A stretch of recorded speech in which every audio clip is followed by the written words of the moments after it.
Ang dali lang, kuya. Makipag-usap na ba kayo na maayos? Pabuksan po muna yung sasakyan.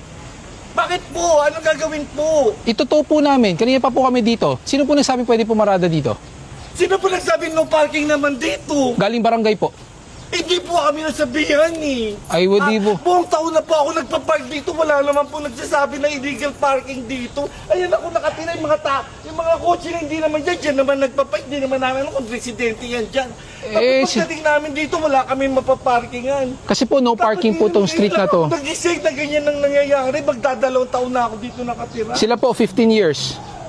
No parking po ang kalsadang ito talaga. Kung nakalagay naman sir, araw-araw 2 taon, pwede naman sabihan na no parking. Kaya po kayo nireklamo. Nakalagay na no parking. Kahit saan po yan, walang nakalagay na no parking. Kaya po kayo nireklamo. Bakit 2 taon po kami dito, walang nagsabi. Ba't naman ako magpapark yung illegal parking dito?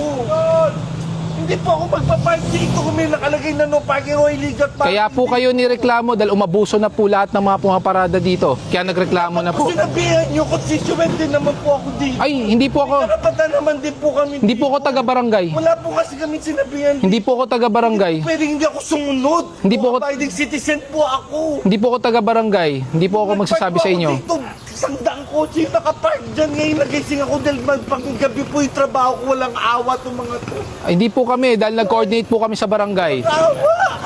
Pumayag po ang barangay. Maliit lang nang hindi kinikita tapos ganyan gagawin yun sa ganyan. Nag-coordinate po kami sa barangay. Kaya nga po, hindi kami binigyan kahit ano man lang notice na ganyan na bawal. Nasabihan naman lamang kami kahit isang araw. Kuya, no parking po. Ha? Ilipat nyo, hindi po dito. Ilipat nyo.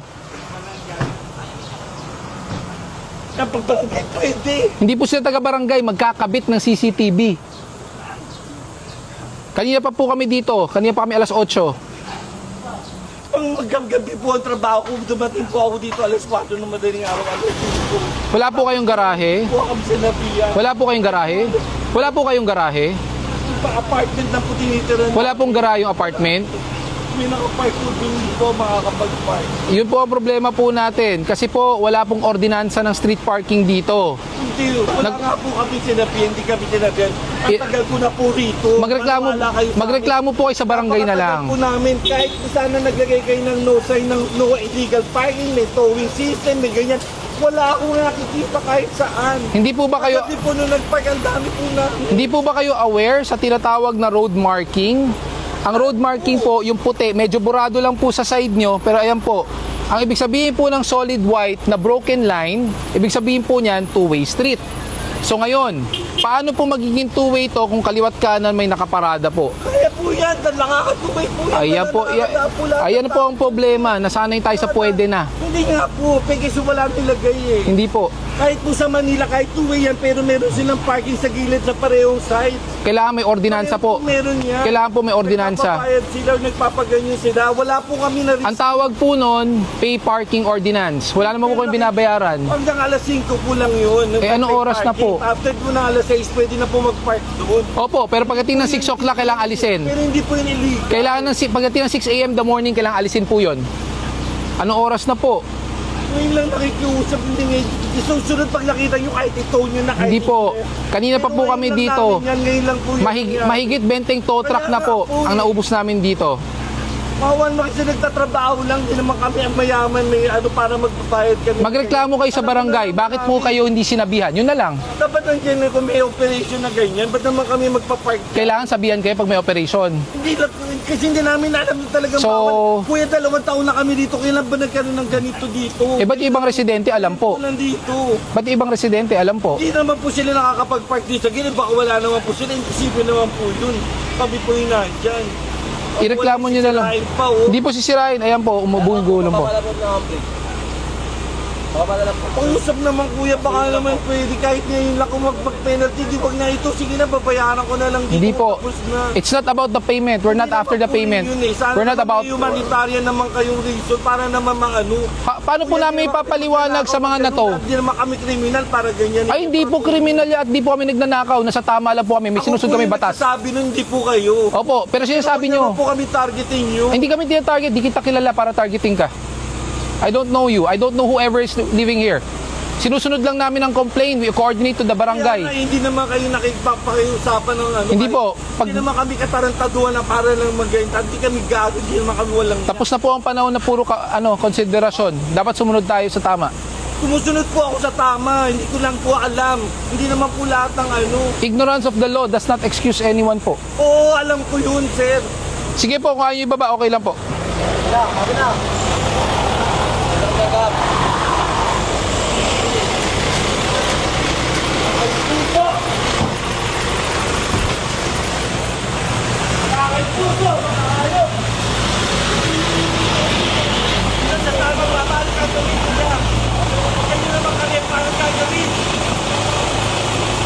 Ayun yung papel, oh.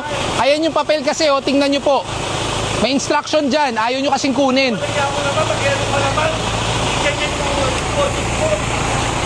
Sino ba naninigaw? Sino ba naninigaw? Ba't di ka ba sumisigaw? Kayo po na una. Recorded po tayo, ha? Oo, kaya nga, para makita nila kung paano po Opo. kayo sumagot. Opo. Hindi naman po ganyan ang trato sa mga tao. Hindi po. Kayo po unang nanigaw. Hindi po ganyan ang trato. Sige po. Makikita nyo naman po sarili nyo.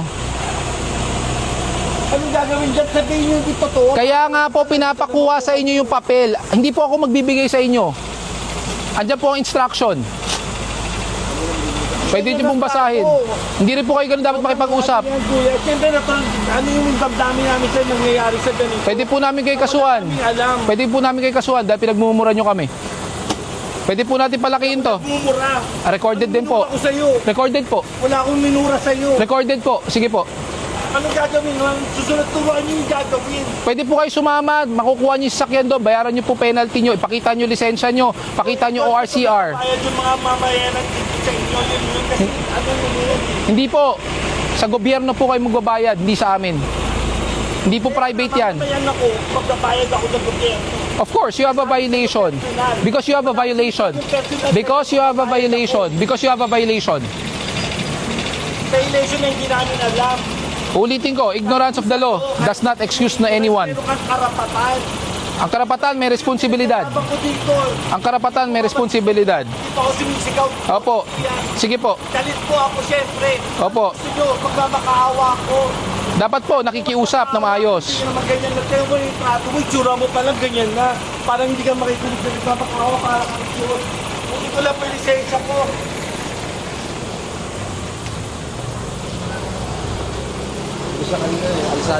Double-double na sir eh. Oh, Sir, double-double na sir. double-double Parking na. dito, parking doon. Sa kabilaan ng parking. Ngayon, drop off namin ng mga bata sa gitna. Sa gitna. Oh, yun ang problema dyan. Ligit na talaga. Pag eskwelahan, bawal talaga. Right ko ngayon ang na pwede kong ipaglaban. Yung right, yung karapatan ko lang po bilang mamayanan dito. Yun lang po yung kailangan ko. Kasi wala po kami pambayad ganyan. Nagdala na kami ng pera para lang kapag kakain namin upang naalo sa bata pero hindi ko alam pagkano. Yun lang yung kinagkinaano ko. Kung mayaman lang ako, wala akong pakialam, papakuha ko na lang yan. It's not about mayaman or mahirap. Kakainin na lang namin, ganito pa yung mga... It's not about mayaman or mahirap. Hindi po sa mayaman o mahirap, sinasabi kong karapatan ko. Sa inyo na po nanggagaling. Sinasagot ko lang tanong nyo. Sinasagot ko lang tanong mo. Ano po yung karapatan ko hindi sa mahirap or mayaman? Ano pong karapatan yun? Ang karapatan po may responsibilidad. It's your responsibility to know what is right and what is wrong. Right po ang sinasabi ko, hindi po yung ano general. Anong right? Ano po nga yung karapatan kong pwedeng paglaban dito? Unfortunately, dediretsahin ko po kayo. Wala pong ordinansa dito, so no parking po talaga. Wala ordinansa ng no parking. Walang ordinansa na pwedeng pumarada. Wala pong nakalagay na kahit na ano. Sino pong nagbigay ng ordinansa? Barangay po. Meron po bang proof na nakalagay? Pirmado po ng barangay. Meron po doon Yes, sa barangay? yes. Yun ang hindi namin alam. Sana nandito may barangay dito na Andyan kasama po. kayo. Sana Ang dami. Pag nag-operate kayo, may kasama kayong barangay. Meron Kasi po. mahirap naman po kung nag-usap tayong dalawa, tuturo nyo naman yung barangay. Ay, hindi ko po tinuturang barangay ha. Hindi, sabi nyo po yung right ko, yung sinasabi ko sa inyo, ang tinuturo nyo po na may ordinansa sa barangay. Ang sinasabi ko po, walang ordinansa ang barangay na pwedeng pumarada. Ibig sabihin po ng ordinance is enacted law that allows you to do something. Ba't sinabi nyo po illegal yung parking dito eh? Kaya nga po, wala pong ordinansa na pinapayagan kayong pumarada. Ibig sabihin, illegal parking. Marami po nakaparada rito. Marami rin po na to. Marami rin po na to. Hindi po lahat kasi hindi po sila alam. Kahit na po sabi, ignorance is not excuse. Pero hindi po kayo taga rito, no? Pero hindi naman po dapat. Ba't di na po kayo doon pumarada? Yung kabilang Kasi nga kalsada, po, pinapayagan. Mga walang yung iba na hindi ko alam, doon nagpaparada, nag-uunahan sa Kasi parada. po, yung kabilang Kasi kalsada- po, ginawa nung nagkaroon ng issue sa Morato, na hanggang 2 hours na lang sila, bawal sila mag-overnight. Lahat po nang nasa main road ng Morato, pero hindi po ko alam na main road din to consider. Kasi po, doon po, Kasi lahat sila, nag-park ngayon lahat dito sa gilid. saglit lang po, kasi yung kabilang kalsada, bakit may pumaparada? It's because allowed po doon, may ordinansa. Hindi nga po namin alam. Ayan po Yun ang na problema na. sinasabi ko. So, kahit nung sabihin nyo, ireklamo nyo po ang barangay kung sinasabi nyo hindi nyo alam. Ang alam po namin, pwede po. Ito po tanong ko sa iyo, very Yun po yung simple. sinasabi. Ito ang tanong ko nga po, very simple. Two-way to, di ba? Alam niyo pong two-way. Alam ko nga po. Oh, saglit lang po, relax lang kayo. Huwag kayong maintang ulo. Alam ko nga po. Okay, so wait lang. Paano po yung boses ko? Patapusin niyo po muna ako. Hindi, Two-way tinanong po niyo ito. Kasi ako ay sabi ko, alam ko nga. Kaya nga, para hindi po tumagal at mapabilis na po ang proseso, alam yung two-way. Ngayon, kung paparada kayo sa kaliwa, paparada kayo sa kanan, what will happen to a two-way road? It defies the purpose. That's why meron pong road marking. Hindi, kasi po, kahit po na pag nakita nyo naman po yung dalawa na dumarating, Yung- nakikita nyo naman po. Saglit lang po. Yung tow truck na parating, pakuha nyo na yung mga ibang naiwan dyan na naka-illegal park. Nakita nyo Si naman iLord po, ayan 27. po, ayan po, nakakadaan naman po. Wala pong Tingnan nyo saan siya dumaan. Gumit na po. Hindi po. Paano po pag may kasalubong? Hindi po, kahit po yan. Kasi araw-araw, sir. It's not about Hindi, kasha, it's araw-araw about what po is yan, right. Sir, araw-araw po yan. Wala naman po yung manggana. Pag nakaharang yung park nyo, nakaharang ganito nyo, lahat po yung nakakadaan dyan, maayos po sila. Ay, po, tignan nyo. Ayan po, sige po, ayan. Saan po dumaan yan? Galing po siya kasi dito kumanan po siya eh. Saan po dumaan? Opo, yan po. Sa gitna, ayan, nagkasalubong na. Hindi talaga. Maluwag po yan, sir. Ang purpose po ng Kumanan po siya dyan. Kaya siya kumanan dyan. Uma-uma siya sa... Sige po, karapatan nyo po. Pero tingnan nyo po yung dalawa po na... Ayan oh, nagkakasalisihan pa oh. Hindi po. Ang purpose po, Ayan po. Kahit sige po. Oh, ayan oh, sa gitna na dumaan. Ano na po yan? Disregarding traffic sign po yan dahil gumit na po. Hindi po. Naka-broken lines po yan. Paano po kayo na- broken lines paano- po? Pwede ka rin po mag-swerve, pwede ka rin po lumampas, pwede ka rin po kasi naka-broken lines naman. Ay, hindi nyo po kailangan turuan. I know that. Kasi naman po. Ang tanong ko nga po, pwede kayo mag-serve, pwede kayo mag-overtake. Eh, paano pag may nakaparada doon, may nakaparada dito? Kaya po kasi lagi That's the problem. That's the problem. Yung po araw-araw pag nakita That's nyo, the problem. pumunta po kayo ng, magpapark po tayo ngayon ng dalawa po. Sige. Park nyo po yan kung gusto nyo sa kabila. Tapos tignan nyo po kung ano po siya. Hindi po talaga. Ang kalsada is meant for continuous mobility. May lecture po yan eh. Ang sinasabi Eh, you're ko po, lecturing me also about that. The reality, the reality dictates it's not allowed because it presents hazard and road safety. O nga po, kung hindi siya allowed, sana man lamang nalagyan.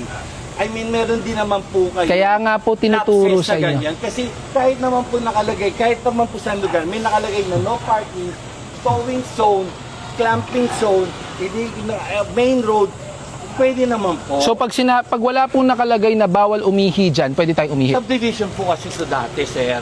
Hindi naman po talaga ito main road. Nalagyan, sa history po ng scout, natanggal lang po yan. Pero actually po, this is a subdivision residential area. Kaya hindi ko po namin alam na ganito. Kahit na rin, government owned po to. Government owned. Sa tagal po, o nga po, hindi na po siya hindi na po siya enclosed subdivision katulad dati. Pero it used to be, kaya po may mga gate dyan sa Scout Gandia, may gate po dyan sa ibang lugar. Kasi po dati, subdivision. Pag sinabi po ba, pag wala pong nakalagay na signage na sinabing bawal magtapon ng basura or bawal umihi dyan, pag walang nakalagay, ibig sabihin, pwede natin gawin? It's the same po. Opo, pwede naman po. Pwede? Pwede naman po. Kung hindi na naman po, walang yan na maglalagay ka ng basura, pero maglagay ka po ng trash can.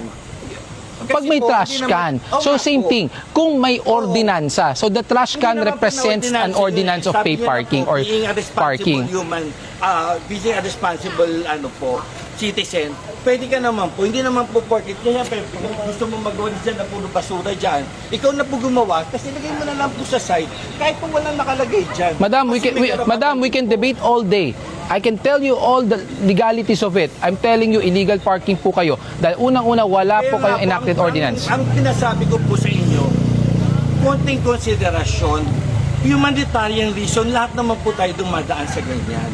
Hindi po ako nagmamagaling kasi kayo po ang nasa authority. Hindi po ako nakikiusap po ako ng sobra-sobra kanina pa po sa kanila. Ang problema- Umiiyak po.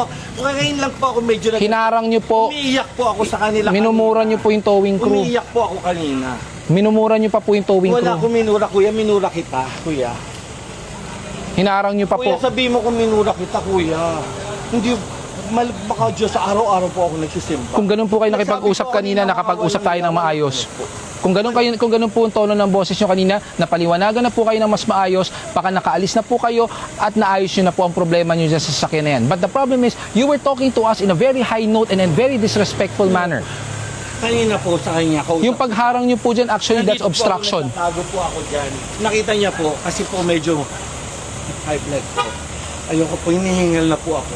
Hindi ko po alam ano Huwag na po natin patagalin kasi Kaya po, po ang sinasabi ko kanina sa kanya, sabi niya, wait lang po, kausapin daw po kayo.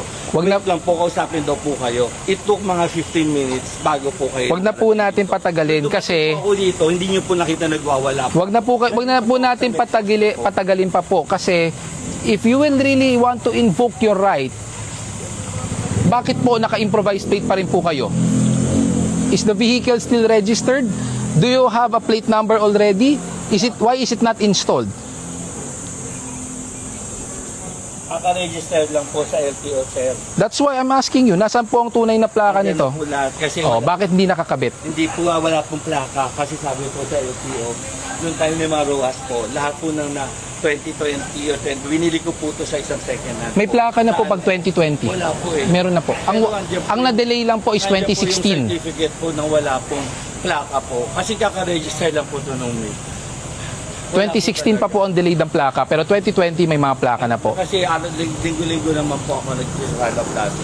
Tapos po, na ano po yan, sa East West Bank ko po ito kinuha. Kung ganun po sana kayo makipag-usap kanina, mahinahon, we would have understood each other better. Ano ko sayang po yan naman. Sige po, sumama na po kayo, ha? Hindi ko bugas na sa kawag na alam. Bukas sa kabila. Sa kabila po kayo, ma'am. Sa kabila siya. Ikaw dito sa driver. Kasi mamaya, makabig niya, madisgrasya yan.